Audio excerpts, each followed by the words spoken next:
just so delighted to be here, certainly in my clinical role, to find out really what is happening and to talk to all these fantastic midwives about how they're transforming care throughout England today. I'm here today talking at one of the perinatal mental health workshops, and I'm really looking forward to making some more contacts within Greater Manchester, especially with maternity and NICU, so we can support more dads with their mental health. But looking forward to seeing what's happening around the country and how things are changing for the women and the users of the services. I'm looking forward to telling our story, and it's lovely to catch up with the midwife who delivered William. Just most looking forward to kind of speaking about my experience of working in a continuity model, to kind of, I don't know, break down some of the myths about it and just like explain that it's a bit more accessible. It actually works really well for staff. I always say, because I truly believe it, that I've got the best job on the planet. So I just get to work with amazing people who just care so much about the women and children that we look after. But I think it's a massive highlight when we all come together at an event like this to share the progress that we're making, to share our stories with each other. I know you're going to have a fantastic day. I know that because many of you are going to be taking part in it.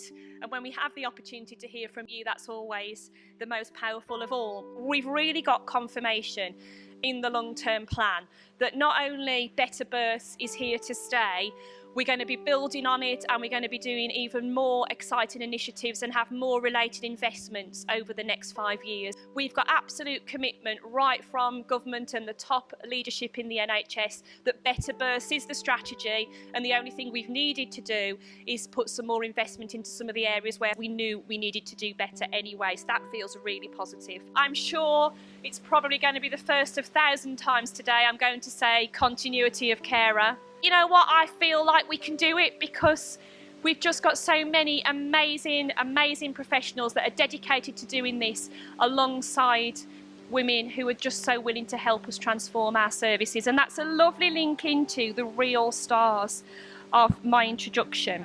I went into labour naturally 3 days after my due date. Unexpectedly, once in labour, I didn't want anyone to touch me, talk to me or interfere in any way. Given that, I can't imagine having had to go through the process of admission to a hospital or birthing centre and the discussions with unknown people that would necessarily have ensued.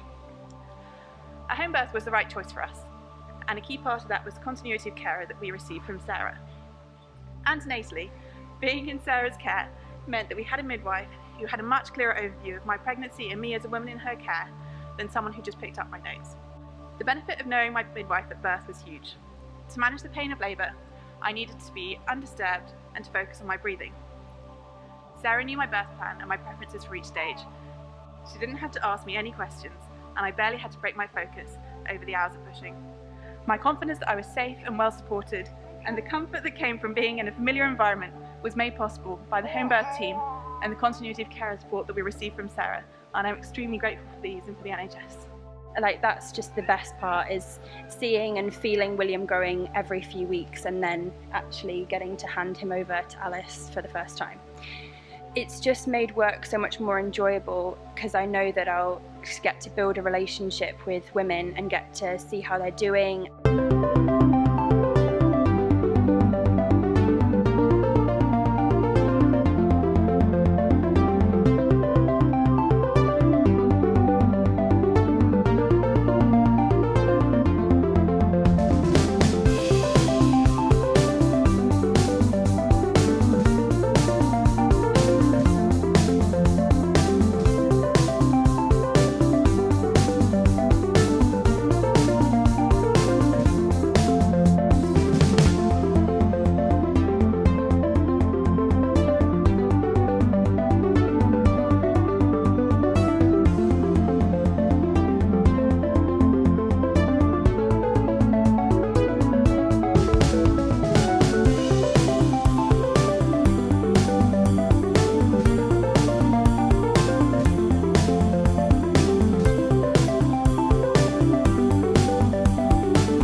Yes, we need to ensure that every woman has an opportunity to have continuity of carer because it improves outcomes, because it improves women's experiences. I want to kind of best see how we can implement this, because for years we know this is the best way of working, and the continuity of carer model is something that a lot of people are extremely passionate about, and midwives want to see it work. But how do we bring this into practice? How do we make it a reality for the women, for their families, and for midwives? Because the way of working and building relations of that trust is what we are all about.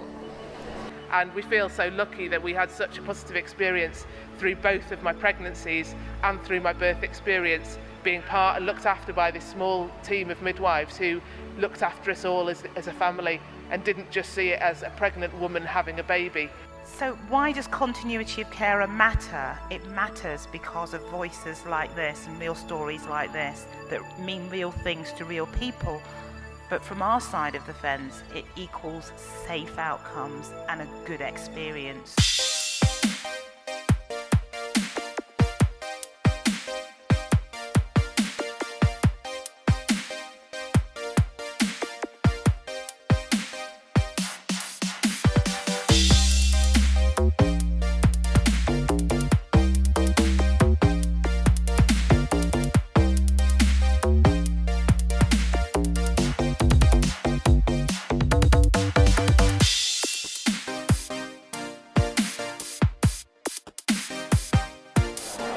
So I'm very happy to see that there are so many organizations and so many people are working towards improving the experience of mothers and their families. And I talked a bit about Maternity Voices partnerships and how they can support transformation for implementing continuity of carer. Well, I picked up on some more ideas from other parts of the country about different ways they're looking at smoking cessation and some different ideas for engagement, which is always useful for a Maternity Voices partnership. As part of our course, we need to learn about broader, just not the placement hours that we do. We need to go to study days or work in different departments and get other experience. So we wanted to have a look at the broader picture of where maternity services are going. So when I met my midwife, she was so warm and she was so different. Like, I thought it's going to be like a doctor or something, but she was different. She was more like a family member. I felt a bit like a mother. She wasn't that old, but she felt like it. And she came and she brought with her the gas machine, the gas and air. Like, I thought in my head, it's no way this pain can be bearable. But I think with her help and the gas, of course, I was actually managing to do it. I mean, that didn't last for long because after 10 minutes I went to have my epidural. Yeah, after I got home, my midwife came for like the last time. It was just perfect. It's just lovely because to me, until now, I consider her as my pregnancy friend. There are three things I was going to say today. The first was to say how proud I am that we have a long-term plan that, as Sarah Jane says, puts maternity, children, paediatrics and health inequalities right at its heart. Care Bundle, version 2, being published next week. It's a big step from version 1. In terms of prevention, the most avoidable cause for so much of the morbidity and mortality is smoking. We've got this big push on us all taking responsibility for having those difficult conversations at every contact with the women we care for. There will be a focus on continuity of carer for women who are Black British, Asian British, and women who are socio-economically disadvantaged. The data tells us that 27% of women during the postnatal period will experience some kind of mental ill health. We will have postnatal outreach clinics that will be dedicated to supporting women who have these problems, and also in the long-term plan, partners, be they male or female, will also have the opportunity to have psychological, psychiatric, mental health support during that period. So that's a really exciting initiative.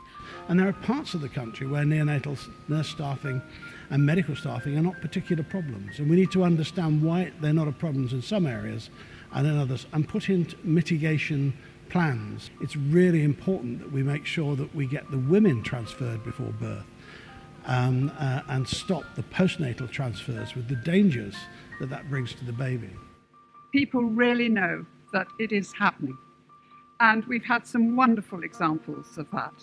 And it's not only the early adopters, it's not only the pioneers, but around the country, all sorts of really magical things are happening. Sarah Jane said at the beginning, Better Births is here to stay. Yes, it is. It really is happening.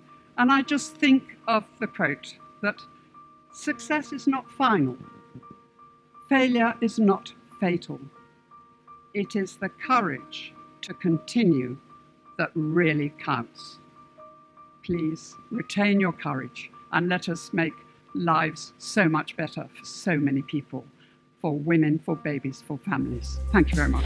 So we've had a fantastic day here today at Better Birth 3 Years On, and it's been a real pleasure to have our day filled with women and partners and babies telling their stories of their maternity experiences. Lots of really positive things to celebrate, lots of people experiencing continuity of carer, personalised care, all the things that we're all working really hard to make sure are available to all women using maternity services in England.